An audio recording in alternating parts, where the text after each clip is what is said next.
युवराज अयाना का खतरनाक आत्मा उठन विधि, जायम की जबरदस्त रचना मैंडाला काला और एंडहेरन से भरे छाया लोक का राज, सब कुछ मिलेगा इस धमाकेदार एपिसोड्स में। युवराज अयाना ने द्वीप की ओर हल्की मुस्कान के साथ दृष्टि डालते हुए कहा, बिल्कुल, मैंने इस नामरहित द्वीप को खोजने के लिए आसपास के समुद्रों के रिकॉर्डों में गहन शोध किया। बहुत पहले ये द्वीप राक्षसों का शवस्थल हुआ करता था।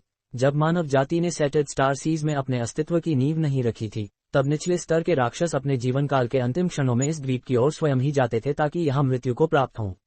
अनगिनत वर्षों के बाद इस द्वीप में अद्भुत मात्रा में यिन ऊर्जा का संचार हो गया है, परंतु इसे केवल बहुत कम लोग जानते हैं क्योंकि ये द्वीप सामान्य यात्रा मार्गों से बहुत दूर और आकार में अत्यंत छोटा है।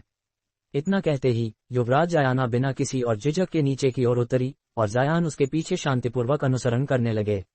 द्वीप की किनारे पर उतरते ही युवराज अयाना ने जायान को एक छोटे सुनसान घाटी में ले जाया जो मुट्ठी भर काले पत्थरों से बिखरी हुई थी। घाटी के किनारे पहुंचते ही युवराज अयाना ने दोनों हाथों में मंत्रोच्चारण का संकेत बनाया और एक लाल प्रकाश की किरण छोड़ी। घाटी में लाल प्रकाश की लहर फैल गई और सामने 30 मीटर से भी अधिक फैलाव वाला अत्यंत जटिल जादुई फॉर्मेशन प्रकट हुआ। फॉर्मेशन के भीतर छिपी गहन तंत्र मंत्र की पात्र अक्षरों से इसकी जटिलता एक नज़र में स्पष्ट हो रही थी। लेकिन जो चीज जायान को हैरान कर गई वह थी फॉर्मेशन के केंद्र में स्थित सफेद ग्लेशियल जेड का पारदर्शी ताबूत। ये ताबूत 2 मीटर लंबा, 1 मीटर चौड़ा और 1 मीटर ऊंचा था, जिस पर सफेद धागों की भांति धारी घूम रही थीं। पूरा ताबूत सचमुच ग्लेशियल जेड से निर्मित था, जिसकी कीमत अविश्वसनीय होगी। जायान के मन में कोई संदेह नहीं था कि इस जेड ताबूत में वही शरीर रखा गया था जिसे युवराज अयाना ने रियानिका के लिए नियत किया था। जायान की जानकारी के अनुसार सोलराइज तकनीक के लिए कई अत्यंत विशिष्ट शर्तें आवश्यक थीं। केवल इतना ही नहीं कि शव की आध्यात्मिक जड़ और उम्र मृत आत्मा के समान हो, बल्कि शव के मालिक को भी उसी प्रकार के कष्ट और पीड़ा सहनी पड़ी हो जैसी मृत आत्मा ने अनुभव की थी। यहाँ तक कि उनकी अनुष्ठानिक कड़वाहट और क्रोधित ऊर्जा का पूर्ण मेल होना आवश्यक था। यदि इनमें से कोई भी शर्त पूरी नहीं होती तो सोलराइज तकनीक को लागू नहीं किया जा सकता था। जायान जेड ताबूत की जांच कर रहे थे, तभी युवराज अयाना ने अपने वस्त्रों से अत्यंत सावधानीपूर्वक एक काले लकड़ी का डिब्बा निकालकर ताबूत पर रखा और कुछ कदम पीछे हट गई। उपर्युक्त कार्य करते हुए युवराज अयाना ने आकाश की ओर देखा और फिर जायान की ओर सिर घुमाया। गंभीर स्वर में उसने कहा, 4 घंटे के बाद यिन ऊर्जा अपनी चरम सीमा पर होगी, तभी मैं सोलराइज तकनीक का प्रयोग शुरू करूंगी। पूरा अनुष्ठान 3 दिन तक चलेगा, इसलिए इस अवधि के दौरान मुझे आपकी रक्षा की आवश्यकता होगी। जायान ने सिर हिलाया और घाटी का निरीक्षण किया। उन्होंने भौहें तानते हुए पूछा, भ्रम फॉर्मेशन को छोड़कर यहाँ कुछ भी प्रतीत नहीं होता। यदि कोई शक्तिशाली शत्रु मेरे संपूर्ण ध्यान को आकर्षित कर दे और तुम्हें असुरक्षित छोड़ दे तो क्या ये जोखिमपूर्ण नहीं होगा? युवराज अयाना ने अपने होठों को कुतरते हुए थोड़ी अनाशक्ति के साथ उत्तर दिया, मुझे पता है, पर मेरे पास और अधिक शक्तिशाली जादुई फॉर्मेशन उपकरण नहीं है और मेरी तैयारी के लिए समय भी बहुत सीमित था, इसलिए ये जोखिम मुझे स्वयं लेना होगा। जायान ने अपनी बाहें क्रॉस करते हुए थोड़ी को हाथ में पकड़ लिया और कहा, इस मामले में फॉर्मेशन की व्यवस्था मेरे जिम्मे में छोड़ दो। मेरे पास अभी भी कुछ सेट ऐसे हैं जो मध्यम शक्ति वाले फॉर्मेशन टूल के रूप में काम आ सकते हैं। भले ही ये अत्यधिक असाधारण न हो, फिर भी तुम्हें बिना सुरक्षा के छोड़ने से कहीं बेहतर हैं। चूंकि उन्होंने पहले ही सहायता करने का निर्णय ले लिया था, इसलिए उन्होंने इसे पूरी निष्ठा से करने का संकल्प किया। युवराज अयाना ने इसे सुनकर आंखों में आनंद की चमक भरते हुए कहा, भाई जायान, क्या आप फॉर्मेशन स्पेल के मार्ग में निपुण हैं? यदि ऐसा है तो अनुष्ठान के दौरान मैं बहुत अधिक सुरक्षित महसूस करूंगी। आपकी सहायता के लिए धन्यवाद। जायान ने मौन मुस्कान दी और फिर आकाश की ओर उड़ते हुए घाटी के चारों ओर का निरीक्षण किया। थोड़ी देर बाद उन्होंने धीरे धीरे द्वीप पर उतरते हुए मन ही मन सोचा, समय कम है, इसलिए मुझे तुरंत फॉर्मेशन लगाना शुरू करना चाहिए। इसके बाद जायान ने हाथ हिलाए और अपनी चेतना के अंशों का उपयोग करते हुए 1 दर्जन से अधिक विशाल बानर कठपुतलियों को अपने पास बुलाया। उन्होंने कई सेट फॉर्मेशन टूल निकाले और कठपुतलियों को सौंप दिए। जायान ने अपनी आध्यात्मिक दृष्टि से कठपुतलियों को नियंत्रित किया और उन्हें घाटी के चारों ओर फॉर्मेशन स्थापित करने का कार्य सौंपा। युवराज अयाना ने कुछ समय तक कठपुतलियों की चालों को उत्सुकता से देखा, फिर स्वयं जल्दी जल्दी अपनी तैयारी में लग गई। सोलराइज तकनीक कोई साधारण कार्य नहीं थी। इसे पूर्ण रूप से लागू करने के लिए अत्यंत सावधानीपूर्वक तैयारी आवश्यक थी। साथ ही इसे फॉर्मेशन पर भूमि में परीक्षण करना भी जरूरी था ताकि तुजोंग में कोई गलती न हो। द्वीप के अन्य हिस्सों में जायान ने अपने कठपुतलियों की मदद से 2 घंटे के भीतर 5 मध्यम शक्तिशाली फॉर्मेशन स्थापित कर लिए। यद्यपि ये कोर फॉर्मेशन स्तर के साधकों के लगातार हमले का सामना नहीं कर सकते थे, परंतु ये किसी भी फाउंडेशन एस्टेब्लिशमेंट साधक से निपटने के लिए पर्याप्त थे। घाटी के केंद्र में युवराज अयाना ने सभी आत्मा पत्थरों को फॉर्मेशन में स्थापित किया और मंत्र मुद्रा के साथ फॉर्मेशन को सक्रिय किया। इसके प्रभाव में फॉर्मेशन ने काले प्रकाश के साथ कंपन और झिलमिलाहट शुरू कर दी। अचानक फॉर्मेशन के चारों ओर अजीब काले ऊर्जा के तंतु प्रकट हुए, जो केंद्र में स्थित ग्लेशियल जेड ताबूत की ओर संकेंद्रित होने लगे। युवराज अयाना ने संतोष व्यक्त किया और तुरंत फॉर्मेशन को एक अन्य मंत्र मुद्रा से रोक दिया। वह फॉर्मेशन से बाहर निकलकर जायान की ओर मुखातिब हुई और प्रसन्न स्वर में बोली, ऐसा प्रतीत होता है कि कोई समस्या नहीं है। फॉर्मेशन पूरी तरह से अपेक्षित अनुसार कार्य कर रहा है। उसकी प्रसन्न मुस्कान देख जायान धीरे से बोले, फेलो दाओइस्ट युवराज, क्या तुमने इस निर्णय पर पूरी तरह विचार किया है? अपनी कोर को तोड़ देने के बाद तुम्हारा अमर साधना का मार्ग रुक जाएगा। कोर फॉर्मेशन स्तर तक वापस पहुंचना लगभग असंभव होगा। युवराज अयाना की मुस्कान क्षण भर के लिए गायब हो गई, फिर उसने शांत स्वर में कहा, यदि यही समाप्ति है तो हो जाने दो। केवल इसी कारण मैं अब तक जीवित रही कि मैं इसे पूरा कर सकूं। उसने अपने चेहरे से ढीले बालों की एक लट हटाकर बगल में डाली और बिना भाव उल्लास के कहा, भाई जायान, तुम्हें नहीं पता कि मेरी वरिष्ठ शिष्या रियानिका के साथ मेरा क्या संबंध था। मैं उसके साथ बचपन से ही बड़ी हुई और दशकों तक हमने साथ साथ जिया, खाया और साधना की। हम वास्तविक बहनों के समान थीं। जब हमने आज्योर यांग युवा प्रमुख को मार डाला तब उसने मेरे लिए एक प्रतिशोधी वार को रोका और परिणामस्वरूप वही मारी गई। इसलिए उसके लिए मुझे सोलराइज तकनीक से गुजरना ही उचित है। जब तक मेरी वरिष्ठ शिष्या की प्राथमिक आत्मा जीवित है और वह अपना शरीर पुनः प्राप्त करती है, एक टूटी हुई कोर तो नगण्य कीमत मात्र है। जायान के चेहरे पर क्षण भर एक अजीब भाव आया। कुछ देर अपने मन में बड़बड़ाने के बाद उसने सिर हिलाया और अब युवराज अयाना को रोकने का प्रयास नहीं किया। युवराज अयाना ने धीरे धीरे द्वीप की ओर देखा और हल्की मुस्कान के साथ कहा, बिल्कुल, मैंने ये नामहीन द्वीप पास के समुद्री क्षेत्रों के रिकॉर्ड्स में तलाशने के बाद ही खोजा है। बहुत समय पहले ये द्वीप एक दानव पशु कब्रिस्तान हुआ करता था। जब इंसानों ने फैलते हुए तारों के समुद्रों में अपने निवास की स्थापना नहीं की थी, तब पास के निम्न स्तरीय दानव पशु अपने जीवन काल के अंत में स्वेच्छा से इस द्वीप पर आते और यहाँ मृत्यु को प्राप्त होते थे। कई वर्षों के बाद इस द्वीप में अत्यधिक घनत्व वाला यिंची की जमा हो गया, परंतु अधिकांश लोग इससे अनजान हैं क्योंकि ये द्वीप सामान्य यात्रा मार्गों से काफी दूर और आकार में बहुत छोटा है। इतना कहते ही उसने बिना किसी और हिचकिचाहट के हवाओं में उड़ान भरी और जायान शांतचित्त होकर उसके पीछे पीछे उड़ता रहा। जब दोनों द्वीप के किनारे पर उतरे, युवराज अयाना ने जायान को एक छोटे सुनसान घाटी की ओर ले जाया जो मूर्ति आकार के काले पत्थरों से भरी हुई थी। जैसे ही युवराज अयाना घाटी के किनारे पहुंची, उसने दोनों हाथों से मंत्र मुद्रा बनाई और लाल प्रकाश की एक किरण छोड़ी। घाटी में लाल प्रकाश की लहरें फैल गईं और 30 मीटर से अधिक व्याप्त एक अत्यंत जटिल जादुई पटल स्पेल फॉर्मेशन प्रकट हुआ। इसमें उपस्थित गहन ताम्राक्षर प्रोफाउंड टेलिस्मन कैरेक्टर्स की जटिलता पहली नजर में ही स्पष्ट हो रही थी। लेकिन जो चीज जायान को हैरान कर गई वह थी केंद्र में स्थित पारदर्शी श्वेत जेड ग्लेशियल जेड का ताबूत। इसका आकार 2 मीटर लंबा, 1 मीटर चौड़ा और 1 मीटर ऊंचा था और इसमें सफेद रेखाएं घूमती हुई दिखाई दे रही थीं। पूरे ताबूत को ग्लेशियल जेड से निर्मित किया गया था, जिसकी कीमत अकल्पनीय थी। जायान को इस बात में कोई संदेह नहीं था कि इस ग्लेशियल जेड के ताबूत में वही शरीर रखा गया है जिसका उपयोग युवराज अयाना यानली के लिए सोलराइज तकनीक में करने वाली थी। जायान ने अपनी पोशाक से सावधानीपूर्वक एक काले लकड़ी का बक्सा निकाला और उसे ताबूत के ऊपर रखा, फिर कुछ कदम पीछे हट गई। उसने आकाश की ओर देखा और जायान की ओर मुड़ते हुए गंभीर स्वर में कहा, 4 घंटे में यिंची अपनी अधिकतम तीव्रता पर होगी। तब मैं सोलराइज तकनीक शुरू करूंगी। ये पूरी प्रक्रिया 3 दिन तक चलेगी, इसलिए इस दौरान मुझे तुमसे सुरक्षा की आवश्यकता होगी। जायान ने सिर हिलाया और घाटी का निरीक्षण किया। उसने भौहें तानी और पूछा, मंत्र पटल के अलावा यहाँ और कुछ नहीं दिखाई देता? यदि कोई शक्तिशाली शत्रु अचानक हमला करता है और मेरी ध्यान भंग करता है तो क्या तुम मुझे सुरक्षित रख पाओगे? युवराज अयाना ने हल्का हिचकिचाते हुए कहा, मुझे पता है, लेकिन मेरे पास और शक्तिशाली पटल उपकरण नहीं है और मेरे पास तैयारी के लिए अधिक समय नहीं था। यह एक जोखिम है जिसे मुझे स्वीकार करना होगा। जायान ने अपने हाथों को क्रॉस कर अपने ठोड़ी पर रखा और कहा, ठीक है, तो पटल की जिम्मेदारी मुझे सौंप दो। मेरे पास अभी कुछ पटल उपकरण हैं जिनकी शक्ति ठीक ठाक है। वे असाधारण नहीं हैं, लेकिन तुम्हें बिना सुरक्षा के छोड़ने से बेहतर हैं। युवराज अयाना ने उसकी बात सुनी और उसकी आंखों में खुशी झलक उठी। उसने कहा, भाई जायान, तुम पटल जादू में दक्ष हो।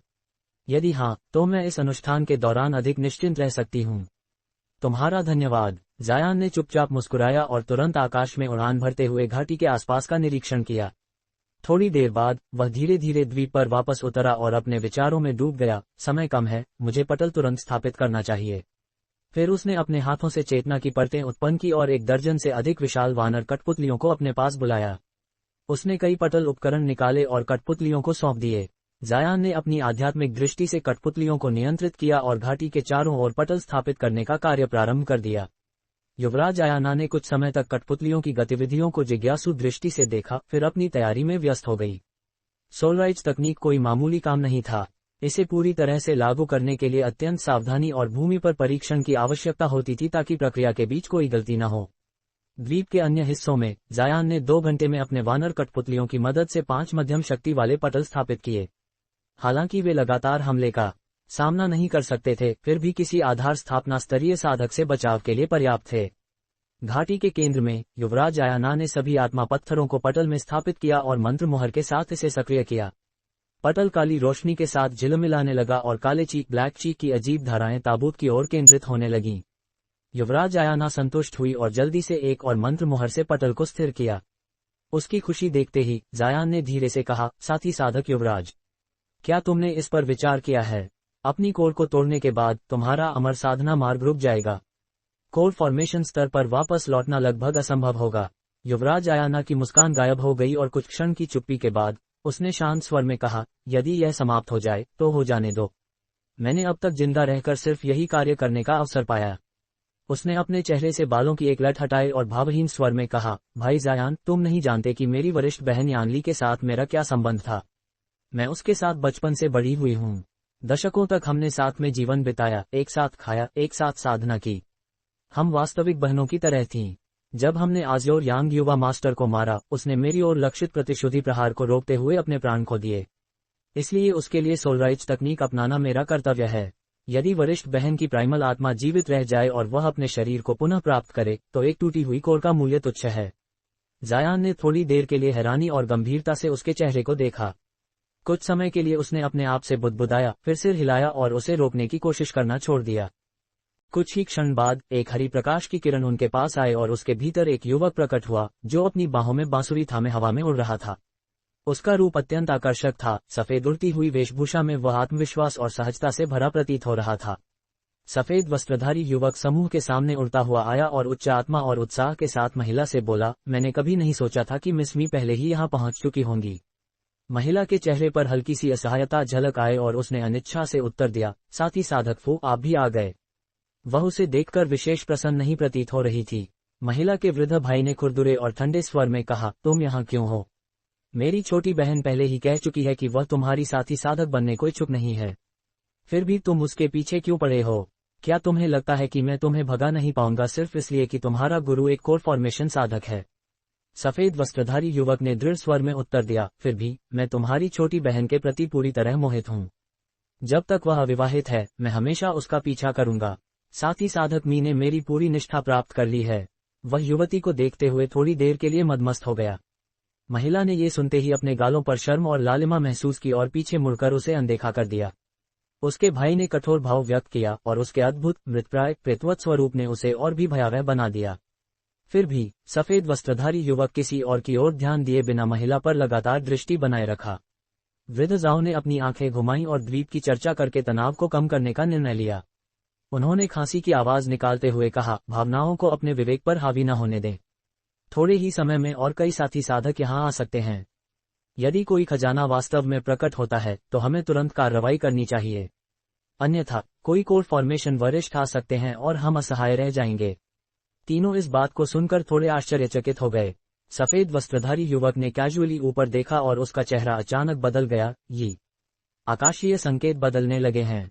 वृद्ध जाओ और मी भाई बहन इस बात को सुनकर अवाक होकर ऊपर देखने लगे। सचमुच लगातार घूमते काले बादल ने किसी केंद्र बिंदु के चारों ओर परिक्रमा शुरू कर दी और द्वीप के नीचे इकट्ठा यिंची का विशाल बादल अचानक फैलने लगा, मानो कोई काला राक्षस प्रकट हो गया हो। महिला ने भौहें चढ़ाते हुए कहा, यह क्या है? क्या कोई खजाना अचानक इस संसार में प्रकट हुआ है? उसके भाई के चेहरे पर अजीब सा भाव आया और वह द्वीप की ओर देखते हुए बोला, चलो किसी न किसी अवसर के लिए इसे देख लें। महिला ने हिचकिचाते हुए कहा, लेकिन अगर यह खजाना नहीं है तो? यदि कोई विशेषज्ञ उच्चतम तकनीक पर कार्य कर रहा हो तो क्या हम उसे चुनौती देने की स्थिति में हैं? उसका भाई अधीरता से ठंडी आवाज में बोला, इस संसार में जोखिम के बिना कुछ नहीं मिलता और खजाना पाने में हमेशा खतरा होता है। यदि वास्तव में द्वीप पर कोई वरिष्ठ है तो हम शालीन शब्दों में उसे निवेदन कर देंगे। और इसके बाद उसने अन्य किसी की ओर ध्यान दिए बिना तलवार जादू उपकरण पर पांव रखकर छोटे द्वीप की ओर उड़ान भरी। महिला थोड़ी देर रुकी, फिर चिंतित मुद्रा में उसके पीछे दौड़ी। सफेद वस्त्रधारी युवक ने हल्की हिचकिचाहट दिखाई और वृद्ध की ओर देखा। वृद्ध ने अभी तक कोई कार्रवाई नहीं की थी, जिससे युवक के चेहरे पर संदेह झलक उठा। उसने भौहें तानी और पूछा, साथी साधक जाओ, क्या आप नहीं जानना चाहते कि क्या हो रहा है? आप ही पहले द्वीप की ओर जाने का सुझाव दिए थे, लेकिन अब आप अपने विचार बदल गए प्रतीत हो रहे हैं। वृद्ध ने मुस्कुराते हुए अपनी दाढ़ी घुमाई और शांत स्वर में कहा, इस वृद्ध ने केवल सुझाव दिया था, मैंने कभी नहीं कहा कि मैं ही जाऊंगा। इसके अलावा मैंने साथ में कई कनिष्ठों को लाया है और मैं नहीं चाहता कि उन्हें कोई हानि पहुंचे। यदि वास्तव में कोई खजाना है तो आप तीनों साथी साधक उसे ले सकते हैं। सफेद वस्त्रधारी युवक ने क्रोधित स्वर में कहा, भाई जाओ की बातें सुनने में अच्छी लग रही हैं, लेकिन मुझे संदेह है कि आप चाहते हैं कि हम आपके लिए तलाश करें। फिर उसने मी भाई बहन की ओर देखा और दांतों को तने हुए उनके पीछे दौड़ पड़ा। वृद्ध ने देखा कि सफेद वस्त्रधारी युवक दूर उड़ गया और हल्के से सिर हिलाया और खुद से बुदबुदाया, ओह सुंदर महिलाएं वास्तव में आपदा का कारण बनती हैं। ये भावनाएं तुम्हारे लिए केवल बड़े संकट लाएंगी। पीछे खड़े शिष्य आपस में निराश होकर एक दूसरे को देखने लगे। जब तीनों साधक द्वीप की ओर उड़कर सीधे आकाशीय संकेत के नीचे पहुंचे, वृद्ध का मन घबराहट से हिल उठा। लेकिन तभी उसने पीछे से ठंडी आवाज सुनी, तो तुम समझदार हो गए। तुम खतरों का सामना करने नहीं गए। खजाना भी रहा तो तुम इसे अपने शिष्यों के साथ कैसे बांटते? वृद्ध जाओ का हृदय डर से कांप उठा। वह और उसके शिष्य जल्दी से मुड़े, परंतु किसी भी व्यक्ति का अंश तक दिखाई नहीं दिया। वृद्ध भयभीत हो गया और जल्दबाजी में बोला, मुझे नहीं पता कि कौन वरिष्ठ हमारी उपस्थिति में है, लेकिन मैं ग्रैंड सन सेक्ट का जाओ कियाओ आपको सम्मानपूर्वक प्रणाम करता हूँ। बिना किसी शरीर के दृष्टिगोचर ठंडी आवाज पूरे वातावरण में गूंज रही थी, ग्रैंड सन सेक्ट, तुम्हारे लिए बुढ़ियानकान कौन है? वृद्ध कांपते हुए तुरंत बोला, सेक्ट मास्टर मेरे वरिष्ठ मार्शल अंकल हैं।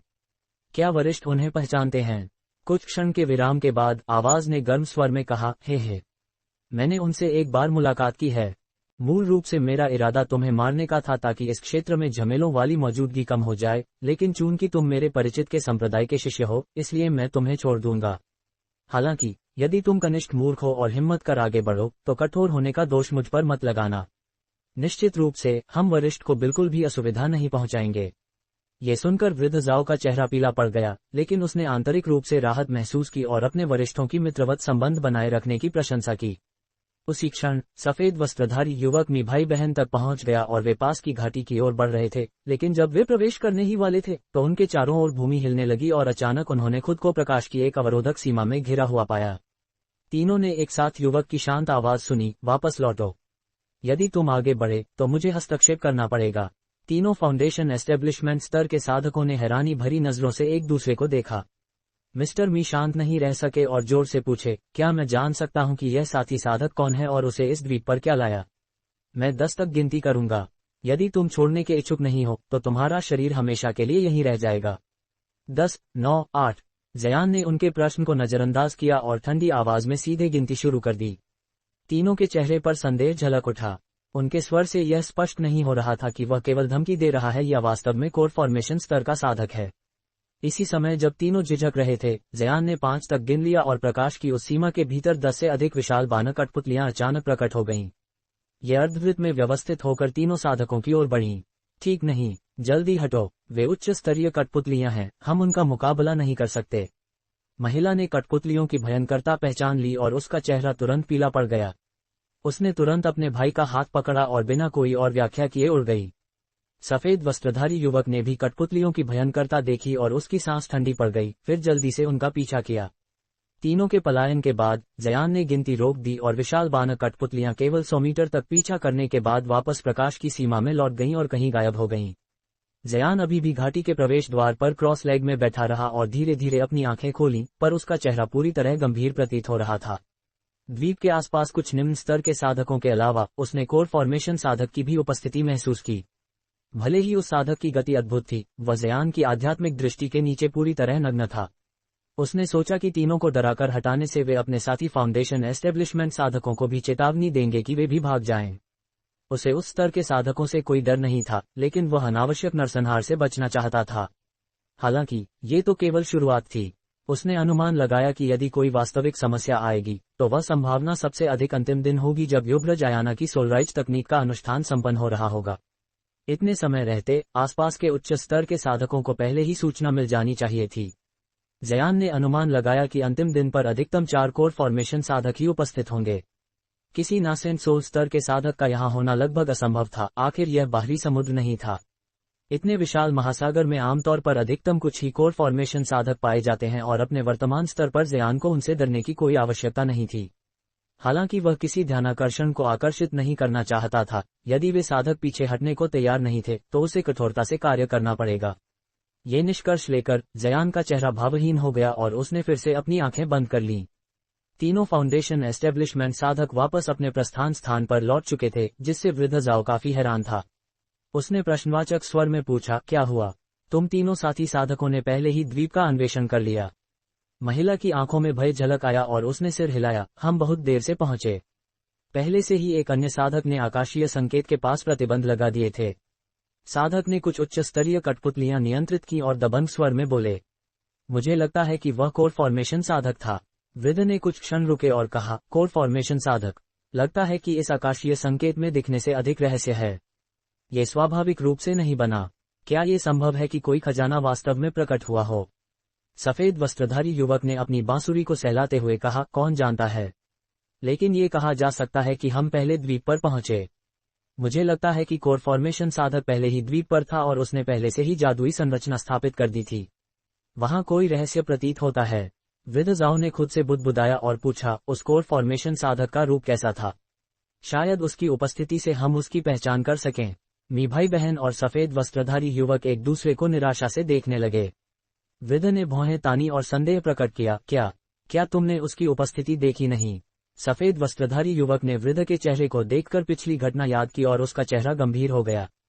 उसने स्पष्ट खींच के साथ कहा, हुम्फ, यदि भाई जाओ हमारे शब्दों पर संदेह करते हैं तो वह खुद जाकर देख सकता है कि वरिष्ठ तुम्हारे प्रति उदार होंगे या नहीं। मुझे विश्वास नहीं है कि वह उदार होंगे। वृद्ध ने हंसते हुए उत्तर दिया, साथी साधक गलत समझ रहे हैं, ये केवल एक तात्कालिक प्रश्न था। चूंकि द्वीप पर पहले से ही कोर फॉर्मेशन वरिष्ठ उपस्थित है, इसलिए हमारे स्तर के लोगों के लिए यहाँ कोई स्थान नहीं है, चाहे खजाना प्रकट हो या नहीं। मी पुरुष ने होठ सिकोड़कर क्रोध व्यक्त किया, ये सही नहीं हो सकता। भले ही वह कोर फॉर्मेशन साधक है, यदि हम दर्जन भर फाउंडेशन एस्टेब्लिशमेंट साधकों के साथ हाथ मिलाएं तो शायद हम उसका मुकाबला कर सकते हैं। सफेद वस्त्रधारी युवक ने सिर हिलाते हुए कहा, भाई मी, आप मजाक कर रहे होंगे। इतना ही नहीं कि हमारे पास इतने फाउंडेशन एस्टेब्लिशमेंट साधक भी नहीं हैं, हमें ये भी नहीं पता कि द्वीप पर वास्तव में कोई खजाना है या नहीं, और यदि है तो उसका मूल्य कितना हो सकता है। कौन संभावित रूप से कुछ भी न होने पर अंधाधुंध कोर फॉर्मेशन साधक को चुनौती देगा? भाई बहन उसकी बात सुनकर कांप उठे और मुंह खोला, लेकिन उनके पास कोई तर्क नहीं था। परिणामस्वरूप वे केवल आह भरकर मुंह बंद कर सकते थे। मी महिला ने अपने भाई की ओर देखा और धीरे से कहा, भाई, चून की बहुत अनिश्चितता है, हमें चला जाना चाहिए। आगे और शामिल होने का कोई विशेष अर्थ नहीं है। उसका भाई स्पष्ट रूप से अनिश्चितता के कारण हिचकिचा रहा था। भले ही उसे पता था कि कोर फॉर्मेशन साधक पहले ही कार्य कर चुका है और कोई लाभ प्राप्त करना असंभव है, ये भी सामान्य नहीं था कि दुनिया में इतनी दुर्लभ खजाने प्रकट हों। इसलिए वह छोड़ने को तैयार नहीं था। अंततः आवारा साधक जैसे वह और उसकी बहन इस अवसर को अत्यंत दुर्लभ मान रहे थे। छोड़ दें, आपके सपनों में भी नहीं। तब तक कोई नहीं जाएगा जब तक मैं अनुमति नहीं देता। भाई अपने विचार पूरी तरह समाप्त करने से पहले एक ठंडी आवाज अचानक विभिन्न दिशाओं से सुनाई दी। मी भाई बहन और सफेद वस्त्रधारी युवक झकझोर कर स्तब्ध हो गए और तुरंत अपनी भंडारण झोली पकड़ ली, जबकि अपनी चारों ओर सतर्क निगाहें दौड़ाने लगे। लेकिन वे वक्ता का कोई भी निशान खोजने में असफल रहे। अपनी आध्यात्मिक दृष्टि से लगातार परिवेश की जांच करते हुए युवक मी ने वृद्ध जाओ से एक भयानक स्वर में पूछा, साथी साधक जाओ, यहाँ क्या हो रहा है? वृद्ध ने असहायता के साथ कड़वाहट भरी मुस्कान दी और कहा, मुझसे मत पूछो, मुझे भी छोड़ने की अनुमति नहीं है। तीनों ने ये सुनकर तुरंत सोचना शुरू किया कि क्या उन्हें वृद्ध की बात पर विश्वास करना चाहिए या नहीं।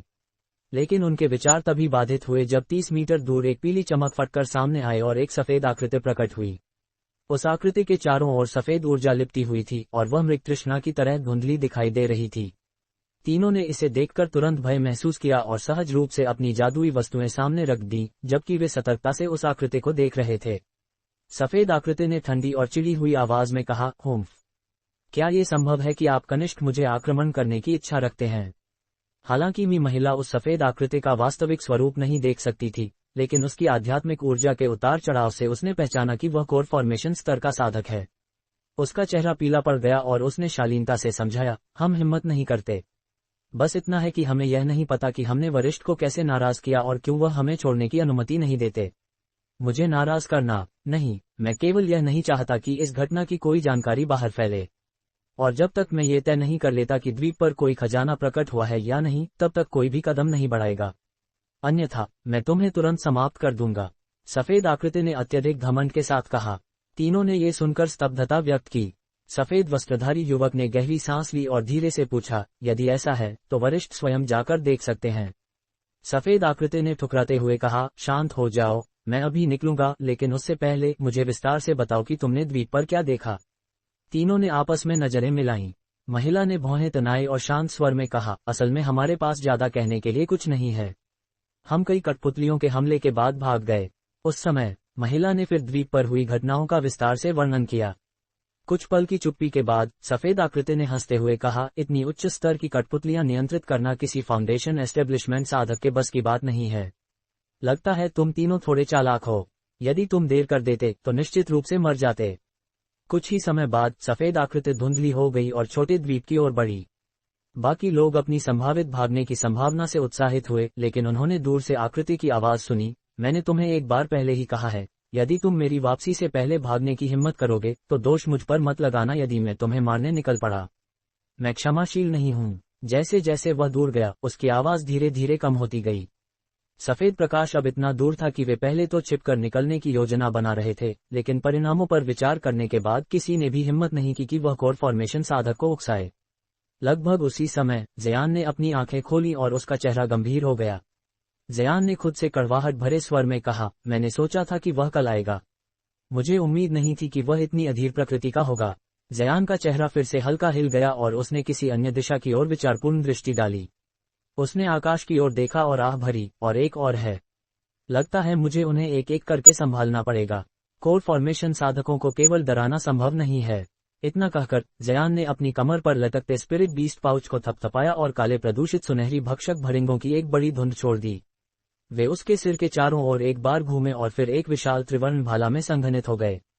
अगर तुम मृत्यु को आमंत्रित कर रहे हो तो मेरे द्वारा तुम्हें मारने का दोष मत लगाना। ज़यान ने भाले को कुछ पल तक घूरते हुए कहा, जा। भाला तुरंत कंपन करने लगा और निशान रहित होकर उड़ गया। ज़यान ने विशाल भाले की दिशा में देखते हुए अपनी आंखों में हत्या की तीव्र इच्छा प्रकट की। सफेद आकृति छोटे द्वीप की ओर बढ़ी और किनारे पर रुक गई। जब सफेद ऊर्जा गायब हुई और एक मध्यम आयु का साधक प्रकट हुआ, जो रक्तहीन पीला दिखाई दे रहा था, उसने आकाश में आकाशीय संकेत की ओर देखा और उसकी आंखों में अजीब भाव झलक उठा। फिर उसने फिर से अपने शरीर को सफेद ऊर्जा में लपेटा और अपनी उपस्थिति को धुंधला कर दिया और गायब हो गया। सफेद आकृति ने द्वीप में छुपकर प्रवेश करने और जांच करने के लिए एक छिपी हुई गति तकनीक का प्रयोग किया। उसी समय द्वीप के दूसरी ओर से 10 से अधिक लाल रोशनी की किरणें उड़कर आईं और एक शानदार उड़ने वाली रथ की रक्षा कर रही थीं। उड़ने वाली रथ लंबाई में 27 मीटर थी और अज्ञात प्रकार की सुगंधित लकड़ी से निर्मित थी। ये ताबीज पात्रों से परतदार थी और सफेद प्रकाश से चमक रही थी। रथ को 3 नीलकंठ दानव पक्षियों ने खींचा, जो 3 मीटर लंबे, 6 आंखों वाले और 4 पंख वाले भयंकर प्राणी थे। वे अत्यंत तीव्र गति से उड़ते हुए पल भर में रथ को छोटे द्वीप तक ले आए। रुको! रथ के भीतर से एक पुरुष की आवाज ने आदेश दिया। जैसे ही रथ और उसके साथ आने वाली लाल रोशनी तुरंत रुक गई। कुछ समय बाद प्रत्येक लाल किरण गायब हो गई और सुंदर युवा महिलाएं प्रकट हुईं, जिनके हल्के हरे महल की पोशाकें थीं। उनके काले बालों को गुथे हुए बुन में रखा गया था और उनकी पीठ पर 2 तलवारें थीं। ये महिला फाउंडेशन एस्टेब्लिशमेंट साधक रथ के किनारों पर खड़ी थीं और उनके सिर श्रद्धापूर्वक झुके थे।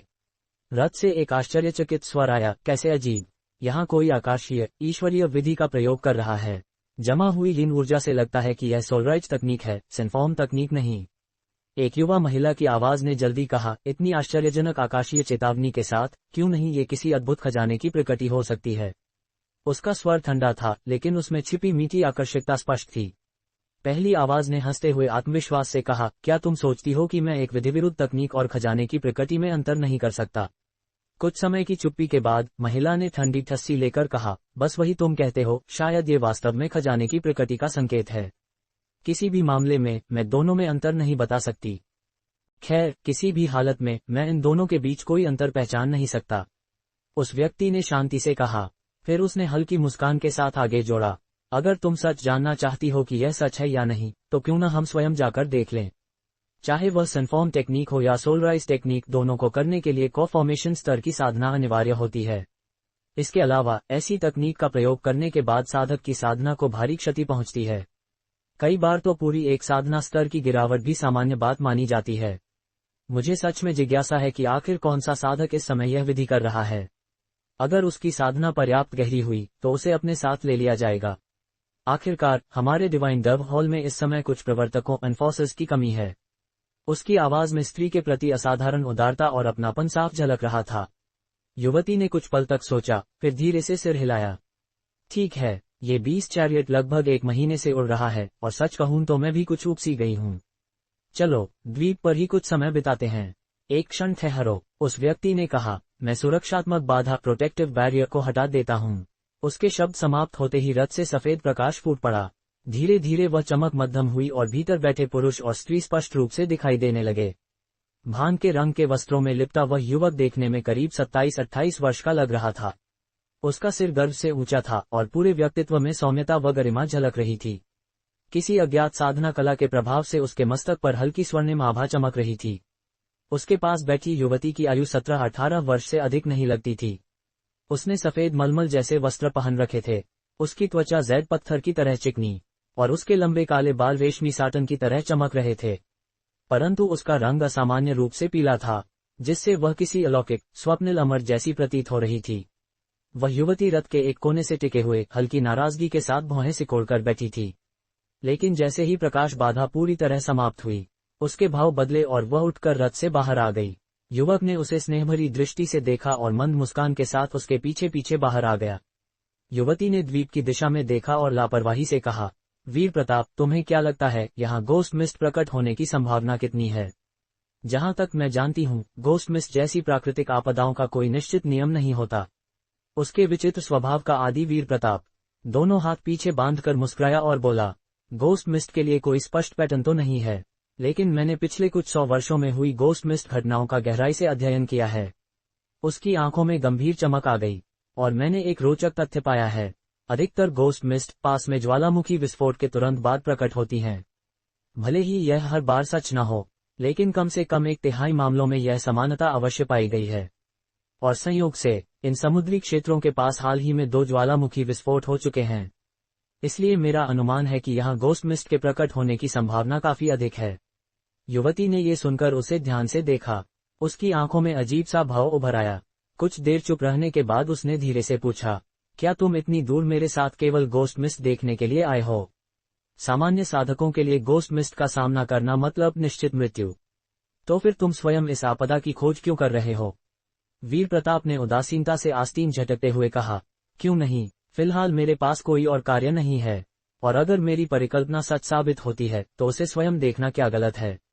और यह मत समझो कि अगर गोस्ट मिस्ट वास्तव में यहाँ प्रकट हो गई तो मैं वहां से भाग नहीं पाऊंगा। युवती फिर कुछ समय तक मौन रही। फिर उसने ऊपर मंडराते दैवी संकेत हेवनली ओमन की ओर इशारा किया और शांत स्वर में पूछा, तो क्या हम अब चल रहे हैं? लगता है कोई साधक इस समय अपनी विधि के सबसे नाजुक चरण में है। क्या हम उसे बाधित नहीं करेंगे? वीर प्रताप के चेहरे पर अहंकार से भरी मुस्कान उभर आई। उसने सीधे सीधे कहा, मैं किसी के लिए बाधा?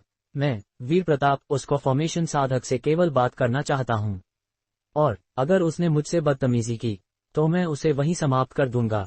युवती ने चुपचाप उसे देखा। ये सत्य था कि इस व्यक्ति की शक्ति अत्यंत गहरी और भयावह थी। भले ही उसने अभी तक नैसेंट सोल का निर्माण न किया हो, परंतु समान स्तर के सभी साधकों में वह पराजय माना जाता था। वह बिखरे हुए तारा समुद्रों में सबसे शक्तिशाली फॉर्मेशन साधक के रूप में प्रसिद्ध था, और यह उपाधि शायद पूरी तरह सत्य भी थी। अचानक वीर प्रताप का भाव बदल गया। उसने विस्मय के साथ द्वीप की ओर देखा। क्या हुआ? युवती ने ठंडी, निर्विकार आवाज में पूछा।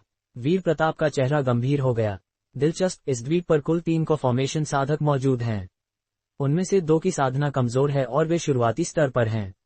एक ने कोई प्रभावशाली छिपाव कला कंसीलमेंट टेक्निक प्रयोग की है, पर वह मेरी दृष्टि से अब भी बच नहीं सकता। लेकिन एक साधक ऐसा है जो लेट फॉर्मेशन स्तर पर है, और उसकी स्थिति कुछ असामान्य लगती है। सबसे चौंकाने वाली बात यह है कि उसने मेरी स्पिरिचुअल सेंस को महसूस कर लिया है, बल्कि संभव है कि उसकी स्पिरिचुअल सेंस मेरी से भी अधिक शक्तिशाली हो। सब्सक्राइब करो हेवनली डव टेल्स को। जब उस युवती ने ये सुना तो वह भीतर तक स्तब्ध रह गई। उसने स्वयं अपनी आंखों से कई बार देखा था कि वीर प्रताप की स्पिरिचुअल सेंस नासन सोल स्तर के संकी साधकों तक को टक्कर देती थी, लेकिन अब उसके सामने ऐसा कॉ फॉर्मेशन साधक था जिसकी आध्यात्मिक अनुभूति उससे भी अधिक प्रबल प्रतीत हो रही थी। ये बात उसके लिए विश्वास करना अत्यंत कठिन थी। बहुत लंबे समय बाद पहली बार उसके चेहरे पर अजीब सा भाव उभरा। हालांकि वह युवती यह भली भांति जानती थी कि यह व्यक्ति ऊपर से चाहे जितना सभ्य, सौम्य और परिष्कृत क्यों न दिखे, असल में वह बिल्कुल भी उदार या दयालु नहीं था। वह एक चालाक, कुटिल, अस्थिर स्वभाव वाला और खतरनाक व्यक्ति था, जो जरा सी बात पर अपनी प्रचंड शक्ति का प्रदर्शन करते हुए दूसरों की जान लेने से भी नहीं हिचकिचाता था। यह उसके लिए राहत की बात थी कि शायद उसकी विचित्र प्रकृति वीर प्रताप को रोचक लगती थी। इसी कारण उसने उसके साथ कभी जबरदस्ती नहीं की थी। हालांकि उसके चेहरे पर कोई विशेष भाव नहीं था, फिर भी युवती को पूरा विश्वास था कि इस समय उसका मन घातक इरादों से भर चुका था। आखिरकार वह अपनी स्पिरिचुअल सेंस को नासन सोल स्तर तक पहुंचा पाने पर अत्यंत गर्व करता था। तो फिर वह ये कैसे सहन कर सकता था कि उसी स्तर का कोई अन्य साधक उससे भी श्रेष्ठ क्षमताओं वाला जीवित रहे। युवती ने मन ही मन एक गहरी सांस ली और द्वीप पर स्थित उस अज्ञात साधक के प्रति केवल हल्की सी सहानुभूति ही महसूस कर सकी। उसी समय घाटी से कई किलोमीटर दूर स्थित एक छोटे से द्वीप के पथरीले क्षेत्र में एक तीखी सीटी जैसी ध्वनि गूंज उठी। अगले ही क्षण दक्षिण दिशा से एक अत्यंत विशाल 3 रंगों वाला भाला आकाश को चीरता हुआ प्रकट हुआ और पल भर में उस क्षेत्र को पार कर गया। फुस, प्रकाश चमका और वह विशाल भाला अचानक सफेद की ऊर्जा के धुंधले आवरण से टकराया। उसकी बाधा के भीतर स्थित व्यक्ति का शरीर कांप उठा और उसका चेहरा भय से विकृत हो गया। उसकी आंखें आतंक से फैल गईं। उसने तुरंत मुंह खोलकर एक बैंगनी जैड की गदा उगल दी, लेकिन उसी क्षण उसकी की बाधा पूरी तरह टूट चुकी थी। इससे पहले कि वह अपने जादुई खजाने का उपयोग कर पाता, उसके शरीर में पहले ही एक आर पार छेद बन चुका था। रक्त हवा में बिखर गया। धड़ाम, उसका शव नीचे चट्टानी क्षेत्र में गिरा और टकराते ही गायब हो गया। वह भाला फिर से स्वर्ण भक्षी कीटों गोल्ड डिवाउरिंग बीटल्स के झुंड में परिवर्तित हो गया, जिन्होंने एक स्टोरेज पाउच और बैंगनी जैड की गदा को लपेट लिया और धीमी गूंज के साथ घाटी की ओर लौट आए। कुछ ही क्षण बाद जायान ने स्टोरेज पाउच को पकड़कर उस पर अपनी स्पिरिचुअल सेंस फैलाई। दूसरे हाथ में वह बैंगनी जैड की गदा थामे हुए था और अनमने ढंग से उसे घुमा रहा था। थोड़ी देर बाद उसने दोनों वस्तुएं समेट लीं और फिर गंभीर, उदास भाव के साथ दूर क्षितिज की ओर देखने लगा। स्वर्णभक्षी कीटों को छोड़ने के कुछ ही समय बाद उसने एक बेहद छिपी हुई स्पिरिचुअल सेंस को अपने शरीर से गुजरते हुए महसूस किया था, जिससे वह लगभग डर के मारे उछल ही पड़ा था। उस अनुभूति में नासन सोल स्तर के संकी साधकों जैसी छाया थी। इसी कारण उसने सावधानीपूर्वक उस स्पिरिचुअल सेंस का पीछा किया और उसे उन साधकों के समूह तक खोज निकाला जो अभी अभी वहां प्रकट हुए थे। जब उसने देखा कि उस भयानक स्पिरिचुअल सेंस का स्वामी एक युवा दिखने वाला लेट कॉ फॉर्मेशन स्तर का साधक है, तो वह भीतर तक हिल गया। वह साधक जायान से बहुत अधिक भिन्न भी नहीं लग रहा था। जायान पूरी तरह अवाक रह गया। जिस क्षण उसने उस साधक पर अपनी स्पिरिचुअल सेंस डाली, उसी क्षण उस व्यक्ति ने उसे भांप लिया और किसी प्रकार के प्रतिबंध रेस्ट्रिक्शन से जायान की स्पिरिचुअल सेंस को जबरन पीछे धकेल दिया। अचानक निरीक्षण से वंचित हो जाने पर जायान का चेहरा कठोर हो गया। शैटमार्ग महारक्ष का शिष्य, जब उसकी स्पिरिचुअल सेंस को रोका गया तो जायान स्वाभाविक रूप से समझ गया कि ये नवागंतुक साधारण साधक नहीं थे। सफेद छाया वाले उस चालाक व्यक्ति को अपने स्वर्णभक्षी कीटों से सरलता से समाप्त करने के बाद अब जायान अपना पूरा ध्यान उस नए आए हुए लेट कॉ फॉर्मेशन साधक पर केंद्रित कर सकता था। उसने फिर घाटी की ओर देखा और पाया कि वहां की साधना रचना अब घने काले यीनकी की अभेद्य परत से ढकी हुई थी। उसे पूरा विश्वास था कि युवराज आयाना इस समय सोलराइज टेक्निक के सबसे निर्णायक चरण में है। यदि इस क्षण कोई व्यवधान पड़ा तो न केवल रियानिका सदा के लिए एक भटकी हुई आत्मा बनकर रह जाएगी, बल्कि युवराज आयाना को भी भयानक प्रतिघात और गंभीर चोट सहनी पड़ेगी। जायान ने भौहें सिकोड़ लीं और गहन सोच में डूब गया। भले ही वह नहीं जानता था कि यह युवक अचानक कहां से प्रकट हुआ है, पर वह उसे हल्के में लेने की भूल भी नहीं कर सकता था। हालांकि जायान उससे डर भी नहीं रहा था। अपने अद्भुत जादुई खजानों पर पूर्ण विश्वास रखते हुए वह किसी भी कॉ फॉर्मेशन साधक को अपने लिए बड़ा खतरा नहीं मानता था। फिर भी उसने यह विचार किया कि क्या उसे पहल करके उस व्यक्ति को समाप्त कर देना चाहिए। आखिरकार यह नवागंतुक काफी समस्या पैदा करने वाला प्रतीत हो रहा था। यदि वह अन्य साधकों से हाथ मिला लेता तो स्थिति अत्यंत जटिल हो सकती थी। अचानक जायान की आंखों में तीक्ष्ण चमक आई और वह तुरंत खड़ा हो गया। उसी समय वह व्यक्ति रथ से उतर चुका था और सुंदर युवती को साथ लिए सीधे जायान की ओर उड़ रहा था। जायान का भाव गंभीर हो गया। उसने दोनों हाथ उठाए और घाटी की रक्षा के लिए 10 से अधिक विशाल कठपुतलियां छोड़ दीं। बिना एक पल भी गंवाए उसने जमीन पर जोर से पांव पटका और नीली रोशनी की लकीर बनकर उस पुरुष और स्त्री की ओर उड़ चला। यदि घाटी के पास टकराव हुआ तो युवराज आयाना की विधि बाधित हो सकती थी। दुश्मन की शक्ति को देखते हुए जायान समझ गया कि उसे मारने में समय लग सकता है। इसीलिए उसने तय किया कि पहले उसे घाटी से दूर ही रोका जाए। वह सुरुचिपूर्ण युवक बहुत तेज नहीं उड़ रहा था। कुछ ही देर में जायान उससे द्वीप के किनारे आ मिला। संरक्षक की भूमिका निभाने से पहले ही जायान अपना रूप बदल चुका था, इसलिए उसे यह डर नहीं था कि कोई उसे हेवनवॉइड कॉल्ड्रन के अपहरणकर्ता के रूप में पहचान लेगा। लगभग 400 मीटर की दूरी से जायान ने उस सुरुचिपूर्ण युवक और उसके पीछे चल रही सुंदर युवती को ध्यान से देखा। जांच करने के बाद उसकी आंखों में हल्की सी हैरानी झलकी। उसके माथे पर चमक रही स्वर्णिम रोशनी केवल ये दर्शाती थी कि उसकी साधना कला कुछ अलग और विचित्र थी। लेकिन जायान स्वयं को रोक नहीं पाया। उसकी दृष्टि अनायास ही उसके पास खड़ी अत्यंत सुंदर युवती पर टिक गई और वह एक क्षण के लिए विस्मय में डूब गया। किसी अज्ञात कारण से जायान के हृदय में उस युवती को देखकर एक हल्की सी परिचित अनुभूति जाग उठी, मानो वह उसे पहले कहीं देख चुका हो, विशेष रूप से उसकी स्वच्छ और गहराई से झलकती आंखों को देखकर जिनमें एक विचित्र शांति समाई हुई थी। फिर भी जायान को इस बात का पूरा विश्वास था कि यह वास्तव में पहली बार था जब उसने इस अत्यंत सुंदर और मोहक युवती को देखा था, क्योंकि यदि वह पहले कभी उससे मिला होता तो ऐसा चेहरा और ऐसा आभामंडल निश्चित रूप से उसकी स्मृति में गहराई से अंकित रह जाता। उसी क्षण दोनों व्यक्ति, वीर प्रताप और वह सुंदर युवती, बिना पलक झपकाए जायान को देख रहे थे। वीर प्रताप ने अपने दोनों हाथ पीठ के पीछे बांध रखे थे और उसकी आंखों में एक क्षण के लिए एक रहस्यमय और खतरनाक चमक उभरी। इसके बाद उसके होठों पर एक हल्की सी मुस्कान फैल गई। क्या मैं आपका सम्मानित नाम जान सकता हूँ? उसने शांत किंतु तीखे स्वर में कहा। और क्या वह स्वर्ग विरोधी तकनीक का प्रयोग करने वाली आपकी दाव संगिनी है? ये सुनते ही जायान का हृदय हल्का सा कांप उठा। इस सुसंस्कृत और सुरुचिपूर्ण व्यक्ति ने स्वर्गीय अपशकुन की वास्तविक उत्पत्ति को पहचान लिया था, जिससे ये स्पष्ट हो गया कि यह व्यक्ति जितना वह पहले समझ रहा था उससे कहीं अधिक भयावह और गूढ़ था। मेरा नाम कोई विशेष महत्व नहीं रखता, जायान ने भावशून्य स्वर में उत्तर दिया, लेकिन मैं आप दोनों से आग्रह करता हूं कि आप यहां से लौट जाएं। चूंकि आप पहले से ही जानते हैं कि वह स्वर्गीय संकेत किसी खजाने के प्रकट होने का संकेत नहीं था, तो फिर आप इस द्वीप पर आए ही क्यों? वीर प्रताप ने उदासीन स्वर में उत्तर दिया, मैं यहाँ स्वर्गीय अपशकुन के लिए नहीं बल्कि तुम्हारे लिए आया हूँ। मेरे लिए? जायान ने भौहें सिकोड़ते हुए कहा, क्योंकि यह उत्तर उसकी किसी भी अपेक्षा से परे था। वीर प्रताप के सौम्य चेहरे पर शत्रुता की एक स्पष्ट रेखा उभर आई और उसने ठंडे स्वर में कहा, हाँ बिल्कुल, यदि तुम अपना नाम बताने को तैयार नहीं हो तो मैं उस पर जोर नहीं डालूंगा। लेकिन मुझे विभिन्न संप्रदायों के कोर गठन साधकों का अच्छा ज्ञान है और तुम्हारा चेहरा मेरे लिए अपरिचित है, जिससे ये स्पष्ट है कि तुम एक स्वतंत्र साधक हो। ऐसी स्थिति में मैं तुम्हें और तुम्हारी दाव संगिनी को दो ही विकल्प देता हूँ। या तो तुम तारापात संघ स्टारफॉल कोalition में प्रवेश करो, मेरी दिव्य कपोत सभा डिवाइन डव हॉल के प्रवर्तक बनो और मेरे सभी आदेशों का पालन करो, या फिर आज यही मेरे हाथों मारे जाओ, मेरे आदेशों का पालन करूं, तुम्हारे संघ में प्रवेश करूं। जायान चौंक गया, तो तुम तारापात संघ के सदस्य हो? सुंदर युवती ने शांत और तटस्थ स्वर में कहा।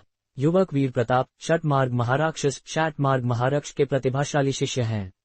यदि आप उनके प्रति निष्ठा की शपथ लें तो ये किसी भी प्रकार से अपमानजनक नहीं होगा। आपकी साधना शक्ति को देखते हुए आपको संघ में एक अत्यंत महत्वपूर्ण पद भी प्राप्त होगा। तुम षटमार्ग महाराक्षस के शिष्य हो?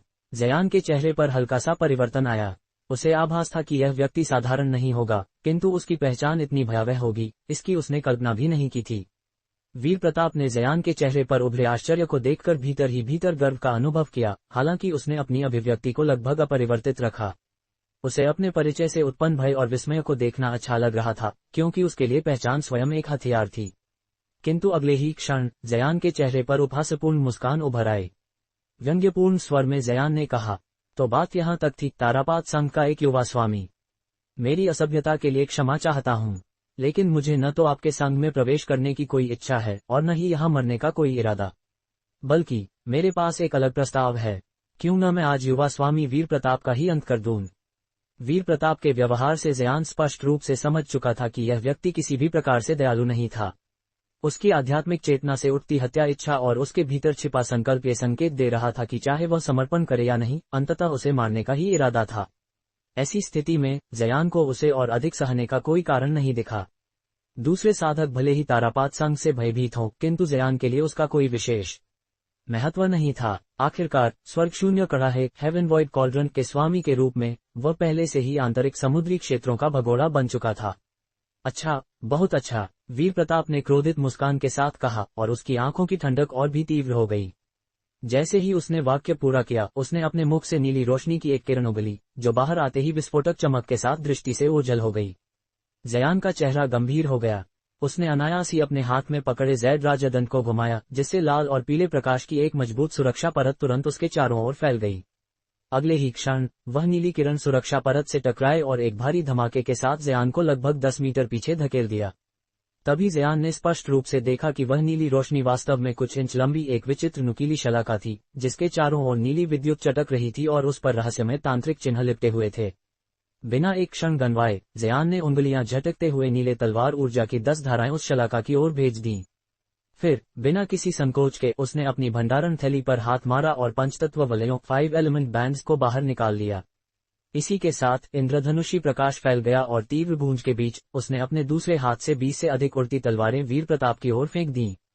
वीर प्रताप ने अपने आक्रमण को रोके जाने पर कोई आश्चर्य प्रकट नहीं किया। इसके विपरीत उसने शांत भाव से अपने हाथ जोड़कर एक छोटी सी बैंगनी ध्वज को बुलाया, जो केवल 4 इंच लंबा था, किंतु उससे निकलती आध्यात्मिक शक्ति चौंका देने वाली थी। उसी क्षण जब उसने सामने आती तलवारों की बाढ़ देखी, तो उसके चेहरे पर हल्का सा आश्चर्य उभरा। उसने लापरवाही नहीं बरती और तुरंत ध्वज को घुमाया, जिससे अनगिनत बैंगनी बादल फूट पड़े और उसे पूरी तरह ढंक लिया। जयान की आंखों में खींच उभर आई, क्योंकि वह पंचतत्व वलयों से वीर प्रताप को बांधना चाहता था। परिस्थिति को देखते हुए उसने वलयों को एक विशाल वृत्त में बदलकर अपने चारों ओर सुरक्षा के लिए लगा लिया। इसके साथ ही उसने दोनों हाथों से मंत्र मुद्रा बनाए और तलवार छाया भ्रम तकनीक को सक्रिय किया। 24 नीली तलवारें धुंधली हुईं और पल भर में 96 नीली धाराओं में बदलकर बादलों पर क्रूर आक्रमण करने लगीं। दूर खड़ी वह सुंदर युवती ये दृश्य देखकर स्तब्ध रह गई। उसका चेहरा पीला पड़ गया और उसकी आंखों में अविश्वास के साथ साथ एक जटिल भाव उभर आया। नीली धाराएं मानो अनगिनत विषैले ततैयों की तरह बादलों को भेदती रहीं, किंतु उनके वार ऐसे गुजर गए जैसे वहां कुछ था ही नहीं। ये देखकर जयान की भौहें और भी गहराई से सिकुड़ गईं और उसका चेहरा गंभीर हो गया। उसे पहले से आभास था कि वीर प्रताप को हराना आसान नहीं होगा, किंतु यह व्यक्ति उसकी अपेक्षाओं से कहीं अधिक खतरनाक सिद्ध हो रहा था। इस विचार के साथ जयान ने अपनी तलवारों की ओर संकेत किया और वे पुनः घूमती हुई 10 मीटर लंबी विशाल तलवारों में परिवर्तित हो गईं, जिनसे दम घोंट देने वाला दबाव फैल गया। उसी समय जयान ने अपनी कमर पर बंधी आत्मा पशु थैली पर प्रहार किया। अगले ही क्षण अनगिनत स्वर्णभक्षी भरिंग गोल्ड डिवावरिंग बीटल्स बाहर निकल पड़े और पल भर में एक विशाल त्रिरंगी बादल का रूप ले लिया। और यहीं से एक भीषण युद्ध की वास्तविक शुरुआत हुई। भरिंगों का वह झुंड लगभग 100 मीटर तक फैला हुआ था और उससे निकलने वाला दबाव इतना भयानक था कि हवा तक भारी हो गई थी। ये दूर से भय से भरी एक चीख सुनाई दी। जयान की आंखों में ठंडी चमक उभरी और उसकी दृष्टि सीधे उस अत्यंत सुंदर युवा स्त्री पर जा टिकी। वह युवती अपने नाजुक कोमल हाथों से अपना छोटा सा मुंह ढके हुए थी और उसकी आंखों में गहरा आश्चर्य साफ झलक रहा था। जयान को हैरानी तब हुई जब उसने देखा कि उसके चेहरे पर आश्चर्य के साथ साथ एक अजीब सी समझ से परे प्रसन्नता की झलक भी मौजूद थी, मानो वह इस विनाशकारी युद्ध को देखकर किसी अज्ञात कारण से आनंदित हो रही हो। जयान अभी उसी विचित्र भाव में उलझा ही था कि तभी 2 जोरदार विस्फोटों की गड़गड़ाहट गूंज उठी और उसका पूरा ध्यान फिर से युद्ध की ओर खींच गया। वह घबराकर तुरंत बैंगनी बादलों की ओर देखने लगा। उन नीले बादलों के भीतर से एक प्राचीन तांबे की ढाल बाहर निकली, जो श्वेत प्रकाश से दमक रही थी, और उसने जयान की दोनों विशाल तलवारों के प्रहारों को सहजता से रोक लिया। ये देखकर जयान ने मन ही मन एक गहरी सांस ली, क्योंकि उसे भली भांति पता था कि उसने अब तक अपनी उड़ती तलवारों को पूरी तरह से परिष्कृत नहीं किया था। अब तक वह अपनी तलवारों की असाधारण सामग्री के बल पर साधारण साधकों के जादुई खजानों को दबा देता था, किंतु अब जब वह उत्तर कोर निर्माण अवस्था में पहुंच चुका था, तब उसे साफ महसूस हो रहा था कि उसके जादुई हथियार अब उसके समान स्तर के साधकों के मुकाबले पिछड़ने लगे थे। यहाँ तक कि उन्हें आपस में मिलाने पर भी उसकी उड़ती तलवारें समान स्तर के साधकों के लिए घातक खतरा नहीं बन पा रही थीं। इन विचारों के बीच भी जयान ने अपनी दोनों विशाल तलवारों से बैंगनी बादलों पर प्रहार जारी रखा, लेकिन वह प्राचीन ढाल हर वार को बेहद आसानी से रोकती रही। उसी क्षण जयान ने धीमी किंतु तीखी सीटी बजाई, जिससे उसके स्वर्णभक्षी भरिंग हल्की गूंज के साथ कांपे और फिर एक साथ झुंड बनाकर बैंगनी बादलों की ओर टूट पड़े। जयान को भले ही यह न पता हो कि वे बैंगनी बादल किससे बने हैं, लेकिन उसे पूरा विश्वास था कि स्वर्णभक्षी भरिंग अंततः उसे भी चाट जाएंगे। ये दृश्य देखकर वीर प्रताप ने तिरस्कार भरी ठंडी हंसी के साथ कहा, कीट विद्या, तुम तो स्वयं मृत्यु को बुला रहे हो। ये सुनते ही जायान के हृदय में प्रसन्नता की एक लहर दौड़ गई। यदि वीर प्रताप ने उसके स्वर्णभक्षी भरिंगों को साधारण कीड़े समझ लिया था, तो जैसे ही वह झुंड बैंगनी बादलों तक पहुंचता उसकी मृत्यु निश्चित थी। जायान मन ही मन उपहास कर रहा था, किंतु जैसे ही भरिंगों का झुंड बैंगनी बादलों के पास पहुंचा, वीर प्रताप ने अचानक जोर से पुकारा, जाओ। और तभी एक चौंका देने वाला दृश्य सामने आया। बैंगनी बादलों के भीतर से सहसा सुनहरी रोशनी फूटी और अनगिनत स्वर्ण धागे बिजली की तरह बाहर निकल आए। वे स्वर्ण धागे सीधे स्वर्णभक्षी भरिंगों के झुंड में घुस गए। तेज तेज चटकने की आवाजों के साथ मृत भरिंग आसमान से भारी वर्षा की तरह नीचे गिरने लगे। वे स्वर्ण धागे वास्तव में स्वर्णभक्षी भरिंगों पर पूरी तरह हावी हो चुके थे।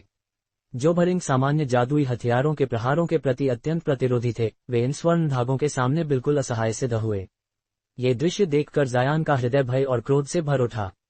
उसने तुरंत एक तीखी सीटी बजाई ताकि भरिंगों का झुंड वापस लौटकर उसके चारों ओर चक्कर लगाए, लेकिन स्वर्ण धागे उन्हें छोड़ने के मूड में नहीं थे। वे आकाश भर में फैलते हुए भरिंगों का पीछा करने लगे। जायान ने दांत पीसते हुए बिना एक क्षण गनवाए अपनी थैली से प्राचीन पुष्प टोकरी निकाली और उसे आगे फेंक दिया। एक चमक के साथ वह टोकरी श्वेत ऊर्जा के बादल में बदल गई और सीधे स्वर्ण धागों की ओर बढ़ गई। जब वह श्वेत ऊर्जा भरिंगों के झुंड को पार करती हुई स्वर्ण धागों के बीच पहुंची, तो जायान ने विचित्र भाव से मंत्र मुद्रा बनाई। तुरंत ही वह श्वेत ऊर्जा घूमने लगी और तीव्र प्रकाश से चमक उठी। स्वर्ण धागे उस प्रकाश में जकड़ गए और उनकी गति अत्यंत धीमी हो गई। इस अवसर का लाभ उठाकर भरिंगों का झुंड जायान की आत्मा पशु थैलियों में लौट गया। हालांकि उस समय जायान का चेहरा अत्यंत कुरूप हो चुका था। उस छोटे से टकराव में ही वह लगभग 10,000 काले दागदार स्वर्णभक्षी भरिंग खो चुका था। यदि उसने समय पर प्राचीन पुष्प टोकरी का उपयोग न किया होता, तो क्षति विनाशकारी होती। जायान के मन में केवल एक ही प्रश्न गूंज रहा था, आखिर ये स्वर्ण धागे किस प्रकार का जादुई खजाना है जिनमें इतनी भयावह शक्ति छिपी है। तभी उसने देखा कि श्वेत ऊर्जा के भीतर वे स्वर्ण धागे मन पड़ने लगे और अपना वास्तविक रूप प्रकट करने लगे। वे वास्तव में पतली स्वर्ण सुइयां थीं, लगभग 1 इंच लंबी, जिन पर सुनहरी चमक फैली हुई थी। ये देखकर जायान पूरी तरह स्तब्ध रह गया। वीर प्रताप ने वास्तव में उल्टी सुइयों का प्रयोग किया था, जो कि सबसे कठिन जादुई हथियारों में गिनी जाती हैं, और वह भी सैकड़ों की संख्या में। ये सोचते ही जायान के रगों में ठंडक दौड़ गई। उसी क्षण वे मन स्वर्ण सुइयां एक साथ चमकी और एकत्र होकर एक स्वर्ण तलवार में बदल गईं, जो प्राचीन पुष्प टोकरी की बाधा को चीरती हुई जायान की ओर बढ़ी। जायान का चेहरा गंभीर हो गया और उसने तुरंत अपनी थैली से एक चमकता हुआ नीला ताबीज निकाला। ये वही खजाना ताबीज था जो उसे कभी गुरु शांत देव पूर्व में किंग लीक ने स्वर्गीय शून्य मंदिर में दिया था। जैसे ही स्वर्ण तलवार निकट पहुंची, वह विस्फोट के साथ फिर से अनगिनत स्वर्ण धागों में बिखर गई। बिना देर किए जायान ने नीली ऊर्जा की एक धारा ताबीज पर फूंकी। नीली चमक के साथ वह ताबीज असंख्य नीली सुइयों में बदल गया। पहली नजर में वे स्वर्ण सुइयों से अलग केवल रंग में भिन्न लग रही थीं। ये देखकर वीर प्रताप चौंक गया और अविश्वास से बोला, ये क्या है? नील रात्रि सुइयां, तुम्हारा गुरु शांत देव से क्या संबंध है? ये तो उन्हीं की नील रात्रि सुइयों का खजाना ताबीज है। वह बूढ़ा भूत हमेशा से ही परेशान करने वाला कंजूस रहा है और उन सुइयों को अपनी जान जितना कीमती समझता है। क्या हो सकता है कि तुम उसी के शिष्य हो? वीर प्रताप की यह गरजती हुई आवाज बैंगनी बादलों के भीतर से गूंजी। जब जायान ने नाइट इज योर नीडल्स का नाम सुना तो उसका हृदय एक क्षण के लिए कांप उठा, लेकिन उसने तुरंत ही अपने भावों को संभाल लिया। स्पष्ट था कि स्वर्ग शून्य कड़ाही से जुड़ा रहस्य भले ही बाहर लीक हो चुका हो, लेकिन वहां वास्तव में क्या घटा था, ये बात अभी व्यापक रूप से ज्ञात नहीं थी। अन्यथा जैसे ही वीर प्रताप ने उन सुइयों को देखा होता, वह जायान की असली पहचान समझ चुका होता। यह विचार आते ही जायान ने और कुछ कहने का कोई इरादा नहीं रखा और केवल उपहास से ठंडी हंसी हंसी। अगले ही पल उसने अपने शरीर की समस्त आध्यात्मिक शक्ति को प्रवाहित किया और वीर प्रताप की क्षणिक झिझक का लाभ उठाते हुए सुनहरी प्रकाश धाराओं को पीछे धकेल दिया, जिससे युद्ध का संतुलन जायान के पक्ष में झुक गया। बैंगनी बादल के भीतर से वीर प्रताप की उग्र दहाड़ सुनाई दी। तुम मृत्यु को आमंत्रित कर रहे हो। जब तुम स्पष्टीकरण देने को तैयार नहीं हो, तो मुझे उस बूढ़े भूत गुरु शांत देव का भी कोई लिहाज रखने की आवश्यकता नहीं। आज मैं तुम्हें बिखरे हुए तारासागर की सबसे भयानक शैतानी साधना 6 शिखर दानव कला स्वयं दिखाऊंगा। मेरी निर्दयता के लिए मुझे दोष मत देना। ये कहते ही उसने नाइट इज योर सुइयों से टकरा रही सुनहरी धाराओं को वापस बुला लिया और वे सभी सुइयां एक ही क्षण में उड़कर बैंगनी बादल के भीतर समा गईं। जायान ने भौहें सिकोड़ लीं, क्योंकि वातावरण अचानक असहज रूप से शांत हो गया था। बिना किसी हिचक के उसने नीली प्रकाश रेखाओं को बैंगनी बादल के चारों ओर घुमा दिया और उन्हें उन्मत्त गति से उसके भीतर भेदने का आदेश दिया। किंतु परिणाम पहले जैसा ही रहा। सारी नीली रेखाएं बादल को चीरती हुई निकल गईं, मानो उसका कोई वास्तविक अस्तित्व ही न हो। जयान के चेहरे पर कठोर निश्चय झलक उठा। उसने तुरंत सुइयों को वापस बुलाया, उन्हें फिर से तावीज का रूप दिया और सावधानीपूर्वक अपनी संग्रह थैली में रख दिया। नाइट इज योर सुइयां अत्यंत मूल्यवान थीं और वह उनकी शक्ति को यूं ही व्यर्थ नहीं जाने देना चाहता था। वह शांत बैंगनी बादल को एकटक घूरता रहा। उसके चेहरे पर क्षणिक झिझक दिखाई दी, मानो वह कुछ और करने ही वाला हो, लेकिन अंततः उसने स्वयं को रोक लिया। उसी क्षण बैंगनी बादल अचानक उबलने लगा और भयंकर आंधी उत्पन्न हुई। आसपास के कई दर्जन किलोमीटर क्षेत्र की आध्यात्मिक ऊर्जा नदियों की भांति उमड़कर उस बादल में समाने लगी। बादल तेजी से फैलने लगा और उसका रंग धीरे धीरे हल्का धूसर हो गया।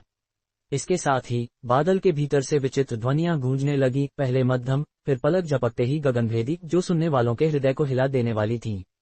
इस विचित्र दृश्य को देखकर जयान की सारी झिझक पूरी तरह समाप्त हो गई। उसने अपना बायां हाथ दाहिनी बांह पर रखा और उसे धूसर बादल की ओर उठाया। उसकी दाहिनी बांह में जमाने वाली दुष्ट और ठंडी ऊर्जा एकत्र होने लगी। जब आसपास की आध्यात्मिक ऊर्जा उन्मत्त होकर बादल में प्रवेश कर रही थी और उसकी गर्जना गगनभेदी बिजली जैसी हो चुकी थी, उसी के विपरीत जयान पूर्ण मौन में खड़ा रहा, जबकि उसकी दाहिनी बांह पर काली ऊर्जा की एक पतली परत जमने लगी। वह काली ऊर्जा स्पंदित हुई, सघन होती गई और शीघ्र ही स्याही जितनी गाढ़ी हो गई। जयान के चेहरे पर कठोर गंभीरता छा गई। उसकी पूरी दाहिनी बांह अचानक फूल गई और एक ही क्षण में पहले से 3 गुना अधिक शक्तिशाली प्रतीत होने लगी। काली ऊर्जा के नीचे से रक्त लाल प्रकाश झलकने लगा। जयान ने सिर उठाकर वीर प्रताप की ओर देखा। अब धूसर बादल 100 मीटर के क्षेत्र में फैल चुका था और उसकी गर्जना निरंतर बढ़ती जा रही थी। आंखों में घोर शत्रुता चमकाते हुए जयान गर्जा, नष्ट हो जाओ। उसकी मोटी बांह अचानक सिकुड़ गई और उसकी हथेली से काले और लाल प्रकाश की एक भीषण किरण फूट पड़ी।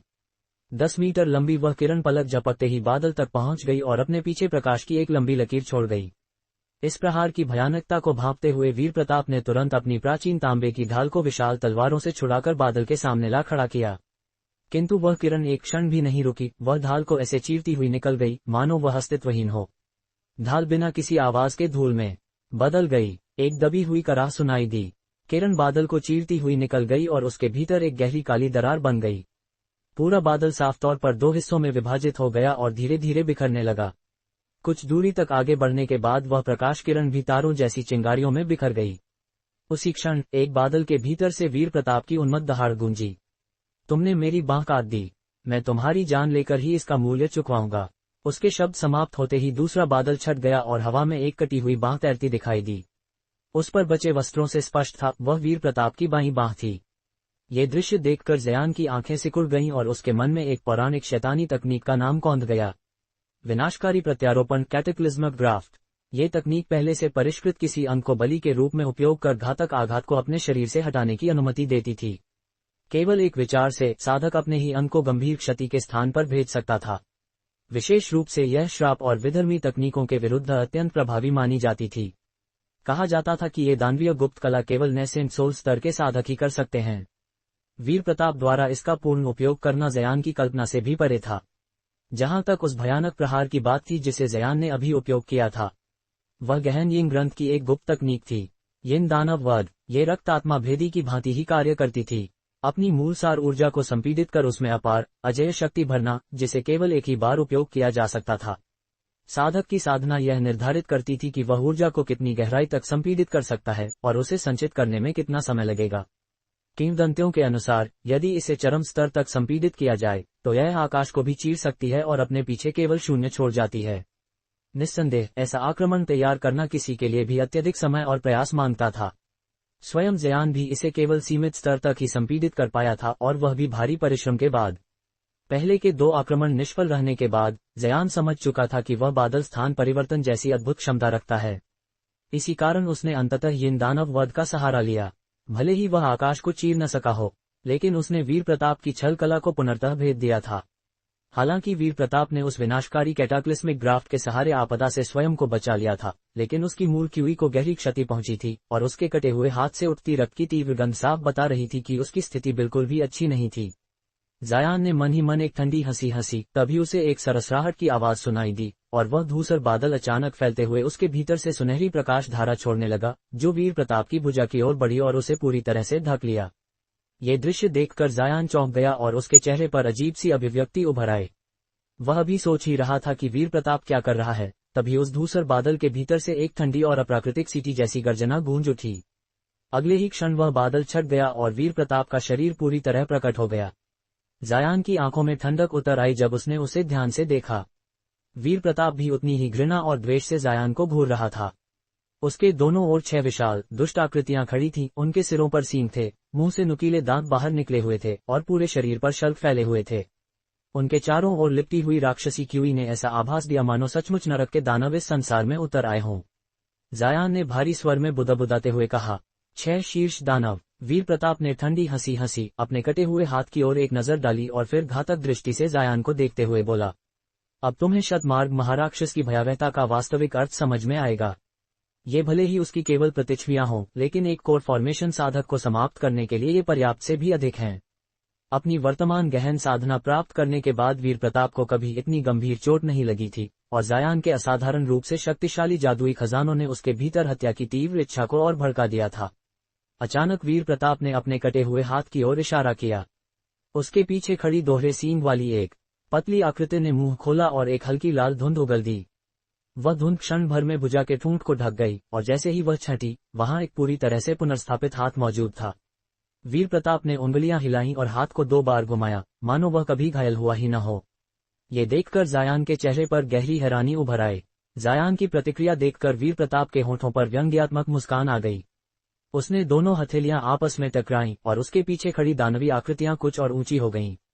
उनके शरीर धुंधले पड़ने लगे, मानो वे किसी भी क्षण आक्रमण करने वाले हों। जायान ने बिना एक पल गंवाए अपना हाथ उठाया और वीर प्रताप के सिर की ओर इशारा किया। क्षण भर में 2 विशाल नीली तलवारें प्रचंड प्रकाश के साथ प्रकट हुईं और सीधा वीर प्रताप की ओर झपट पड़ीं। लेकिन वीर प्रताप ने जायान की ओर ठंडी दृष्टि बनाए रखी और उन तलवारों की ओर देखा तक नहीं। उसके पीछे खड़ी सबसे ऊंची और सबसे भयानक दानवी आकृति बिजली की गति से आगे बढ़ी और दोनों तलवारों को अपने हाथों में जकड़ लिया, एक एक तलवार प्रत्येक हाथ में। जायान का चेहरा गंभीर हो गया।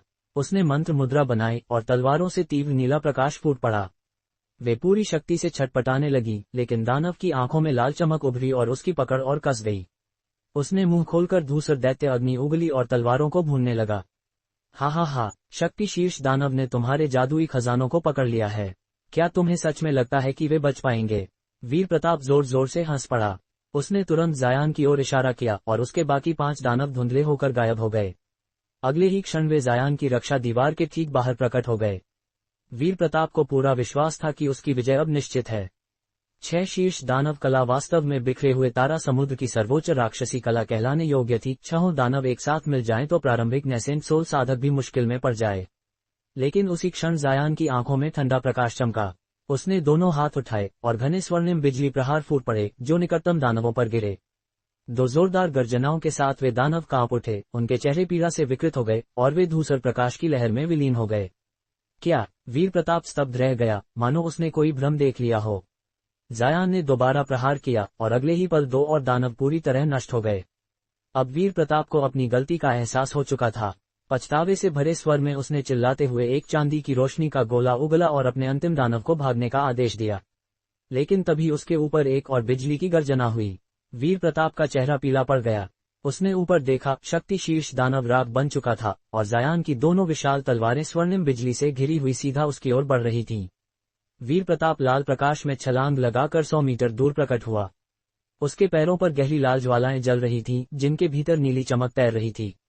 उसी क्षण वह चांदी का गोला जायान के सामने पहुंचा और एक विशाल रजत घंटी में बदलकर उससे टकराया। घंटी से निकली मध्यम लेकिन तीव्र ध्वनि ने जायान का मन हिला दिया। यह एक ध्वनि आधारित आक्रमण था जो उसे सबसे अधिक परेशान करता था। जायान ने भीतर ही भीतर शाप दिया, लेकिन उसने लापरवाही नहीं की। उसने अपने प्राचीन पुष्प टोकरा खजाने को सक्रिय किया, जो श्वेत प्रकाश में बदलकर घंटी की ओर बढ़ा और उसे खींचने लगा।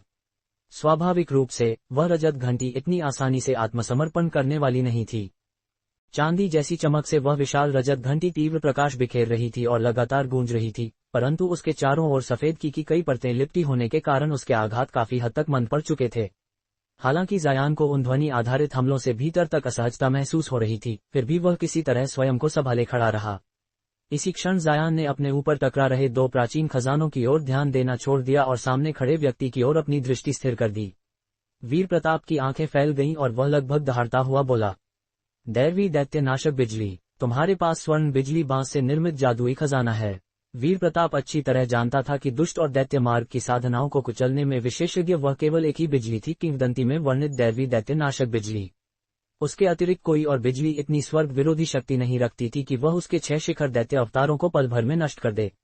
अतीत में जब स्वर्ण बिजली बांस प्रकट हुआ था, तब उसने संपूर्ण संसार में रक्तपात मचा दिया था, और अब वही बांस एक जादुई खजाने के रूप में उसके सामने था। ये बोध वीर प्रताप की आत्मा तक को हिला देने वाला था। वीर प्रताप द्वारा बिजली का नाम पुकारे जाने पर जायान के भाव क्षण भर को बदले, किंतु अगले ही पल वह ठंडा उपहास करते हुए अपने चेहरे से भाव मिटा गया। उसने बिना कुछ कहे अपने ऊपर मंडरा रहे फूलों की टोकरी को नियंत्रित किया और पहले उस रजत घंटी को काबू में लेने का निश्चय किया। जायान की प्रतिक्रिया देखकर वीर प्रताप को तुरंत समझ आ गया कि उसका अनुमान सही था। उसका चेहरा पीला पड़ गया। भले ही वह दैत्य मार्ग के सर्वोच्च व्यक्ति का शिष्य था, परंतु ये जानकर कि वह एक असाधारण साधक के सामने खड़ा है और वह भी दैवी दैत्य नाशक बिजली के साथ, उसके मन में भय समा गया। उसने अपनी आंखों से देखा था कि उसके शिखर दैत्य बिना किसी प्रतिरोध के स्वर्ण बिजली में भस्म हो गए थे।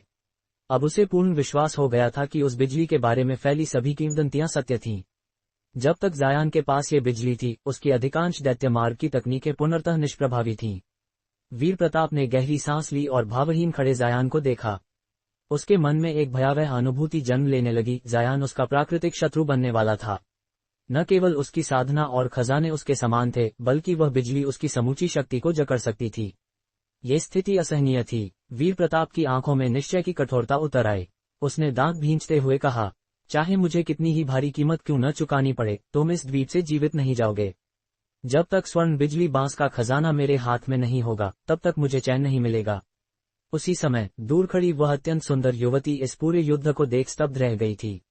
जब उसने जायान को स्वर्णभक्षी भरिंगों को नियंत्रित करते देखा था, तभी उसे उसकी असली पहचान का आभास हो गया था और यह सत्य उसे भीतर तक झकझोर गया।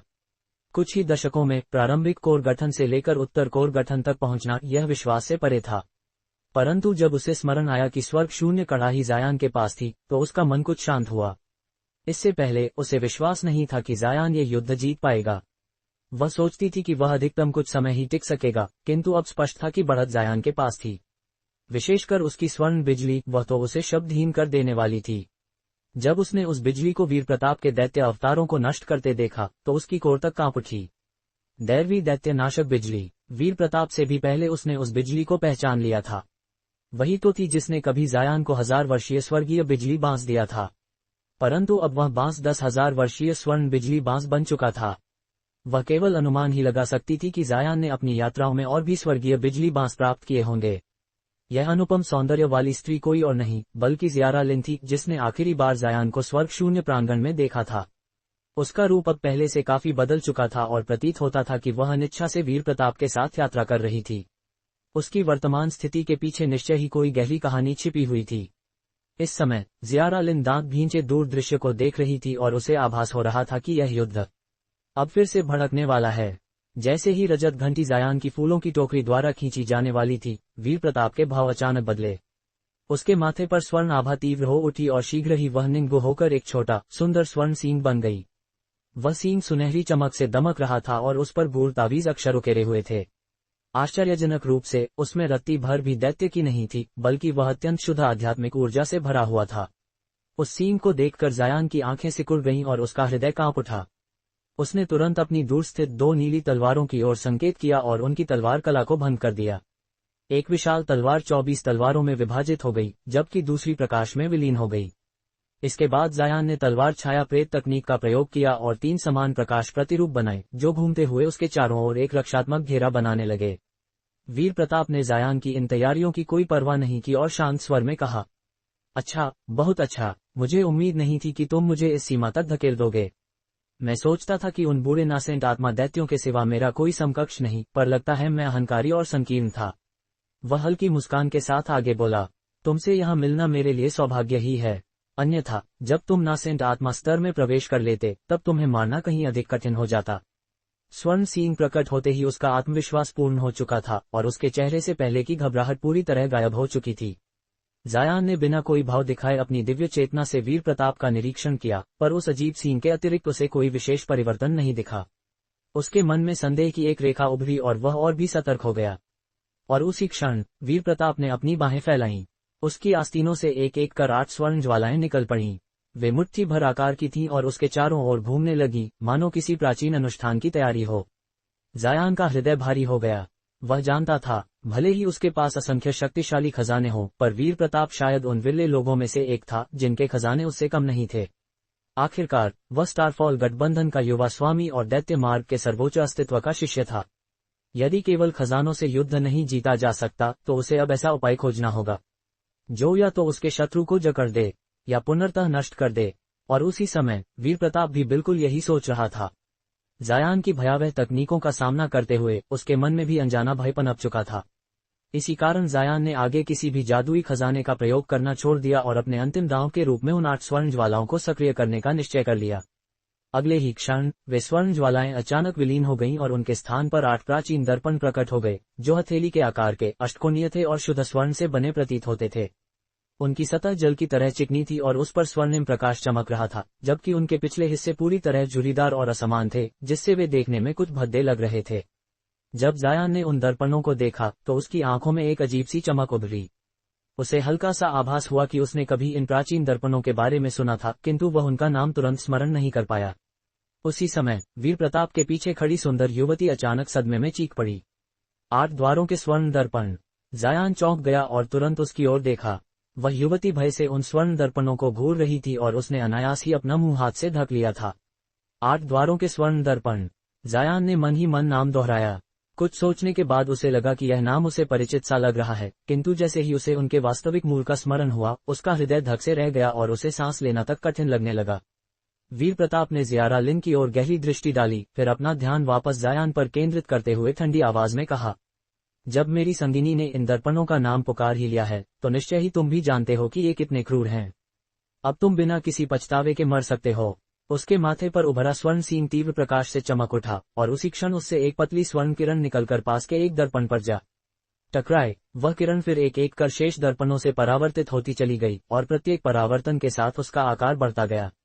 जब वह 8 दर्पणों से टकरा चुकी तब वह किरण एक छोटी बोतल जितनी मोटी हो चुकी थी।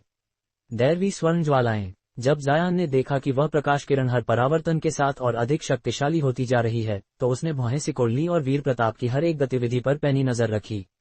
उसका हाथ लाल पीले जैद राजदंड को कसकर थामे हुए था और उसकी पीठ से एक रजत प्रकाश फूटा, जिसके साथ ही 2 चांदी के पंख प्रकट हो गए। 8 द्वारों के स्वर्ण दर्पण! उसके पास इतना स्वर्ग विरोधी खजाना आखिर आ कैसे गया? जायान मन ही मन कड़वी मुस्कान हंस पड़ा। जब उसे इस खजाने की उत्पत्ति स्मरण आई तो उसके पहले ही विचार यही थे कि वह किसी भी स्थिति में इस खजाने का एक भी प्रहार सहन नहीं कर सकता। किंवदंतियों में वर्णित इसकी शक्ति को देखते हुए इसका सामना करने की सोच रखना भी सरासर पागलपन था। 8 द्वारों के स्वर्ण दर्पण एक शिखर स्तरीय आक्रामक जादुई खजाना था, जिसने कभी पूरे एक युग के स्टार पैलेस अधिपतियों का सफाया कर दिया था। ये खजाना कभी एक ऐसे साधक के पास था जिसकी शक्ति अथाह और गहन थी और जिसने कई 100 वर्षों तक बिखरे हुए तारा सागरों को हिलाकर रख दिया था। वह अकेला साधक पूरे स्टार पैलेस की संयुक्त शक्ति के सामने भी बिना किसी नुकसान के टिक सकता था। उस समय वह वास्तव में बिखरे तारा सागरों का सर्वोच्च अस्तित्व माना जाता था।